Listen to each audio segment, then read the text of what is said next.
Hi everyone. How are you? You know that friend who suddenly changes their entire personality after discovering K-pop? The one who starts greeting everyone with annyeonghaseyo instead of hello and swaps out their jeans for Korean street fashion overnight?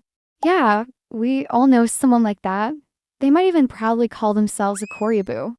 But let's be real, being a Koreaboo has earned a reputation, and not exactly the flattering kind. So, why is being a Koreaboo often considered cringe? Buckle up, because we're about to dive into the world of K-pop, cultural enthusiasm, and a bit of secondhand embarrassment. First things first, what exactly is a Koreaboo? A Koreaboo is someone who's so obsessed with Korean culture, especially K-pop, K-dramas.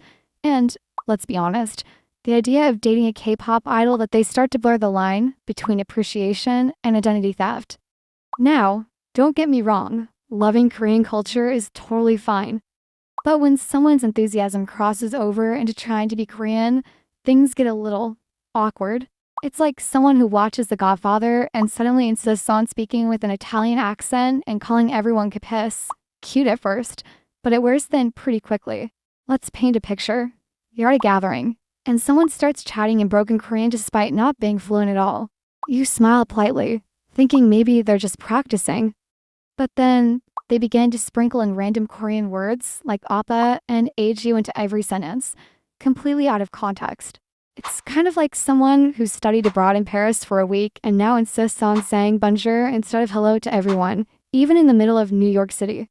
It's charming for a minute, but after that, it just starts to feel like they're trying a bit too hard to be something they're not.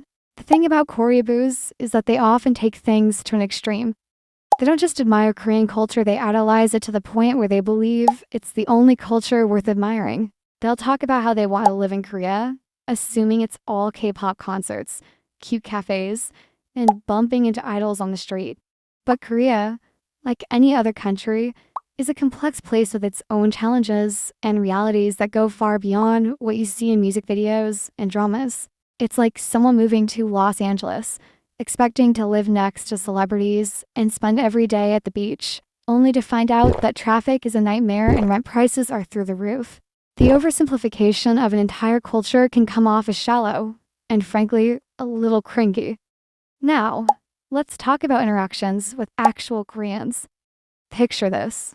Someone approaches a Korean person and insists on speaking in broken Korean, even though English would work just fine. It's like someone who learned a few phrases in Japanese from an anime and now insists on using them in every conversation with a Japanese person. It can come across as patronizing, or even worse, as if they're trying to impress the other person with their knowledge of the culture.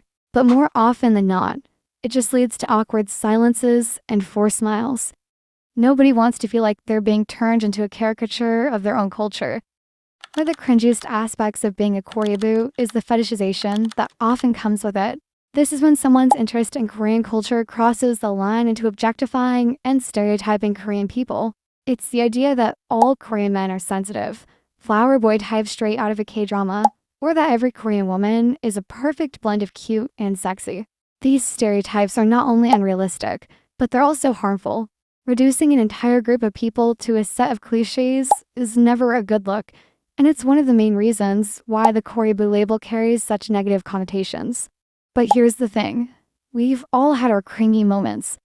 Whether it was a phase where you only wore black and wrote angsty poetry, or when you tried to impress your crush by quoting lines from The Office nonstop, cringe is a part of life. The key is to embrace your interests without letting them consume your entire identity or make others around you uncomfortable. So, to all the Koreaboos out there, it's awesome to love Korean culture. There's so much to appreciate, from the music and fashion to the food and history. But remember, balance is key. You can be a fan without crossing the line into cringe territory. Appreciate the culture, learn about it in depth, and maybe lay off the random oppa s and sung hey s in everyday conversation. And who knows, maybe one day you'll look back at your Koreaboo phase and laugh. Just like we're laughing now.